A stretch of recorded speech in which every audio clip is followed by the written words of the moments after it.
अस्सलाम वालेकुम व्यूवर्स, उम्मीद करता हूँ आप सब खैरियत से होंगे। आज मैं आपके लिए एक और न्यू वीडियो के साथ हाज़िर हुआ हूँ। वीडियो की तरफ जाने से पहले मैं आपसे गुजारिश करूँगा, जो मेरे चैनल पे न्यू है काइंडली मेरे चैनल को कर दें सब्सक्राइब, बेल आइकन को कर दें ऑल पे, ताकि आने वाली तमाम इन्फॉर्मेटिव वीडियोज़ आपको मिल जाएँ। आज हम जिस बारे में बात करेंगे वो है सिरोलिन सिरप, जिसको बनाता है ले मेंडोज़ा फार्मास्यूटिकल्स, एक अच्छा फार्मा है। अगर हम इसकी कंपोजिशन की बात करें तो इसके अंदर मौजूद है थियोफाइलिन, डिफेनहाइड्रामाइन, अमोनियम क्लोराइड और मेंथोल। अगर थियोफाइलिन की बात करें तो इसका इस्तेमाल किया जाता है एज आ ब्रोंकोडाइलेटर के तौर पर, यानी ब्रोंकोडाइलेटर का काम होता है सांस की नालियों को खोलना।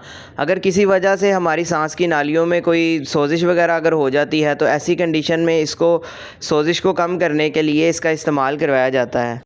इसके अलावा डिफेनहाइड्रामाइन की अगर हम बात करें तो इसका इस्तेमाल किया जाता है एज आ एंटी एलर्जी के तौर पर, यानी एलर्जी के अलामात जो आपके अंदर आ जाती हैं, अक्सर नज़ला ज़ुकाम, छींकें आना, नाक का बंद होना, नाक का बहना, आँखों में ख़ारिश होना, आँखों में से पानी आना या आँखों का लाल हो जाना, ऐसी तमाम एलर्जी के अलामात को ख़त्म करने के लिए इसका इस्तेमाल करवाया जाता है। अमोनियम क्लोराइड का इस्तेमाल ऐसा करवाया जाता है एक्सपेक्टोरेंट के तौर पर, यानी बलगमी खांसी अगर आपको होती है ऐसी कंडीशन में इसको इस्तेमाल करवाया जाता है। अगर आपके सीने में कोई बलगम वगैरह बन गई है उसको ख़त्म करने के लिए, उसकी खराज में मदद देने के लिए इसका इस्तेमाल किया जाता है। इसके अलावा इसका इस्तेमाल एज़दमिक कफ़ को ख़त्म करने के लिए करवाया जाता है, यानी अगर आपको दमे की वजह से खांसी वगैरह होती है तो उसको ख़त्म करने के लिए इसका इस्तेमाल किया जाता है। अब अगर हम इसके इस्तेमाल की बात कर लें तो इसका इस्तेमाल एडल्ट्स में 1 से 2 चाय वाले चम्मच दिन में 2 से 3 मरतबा।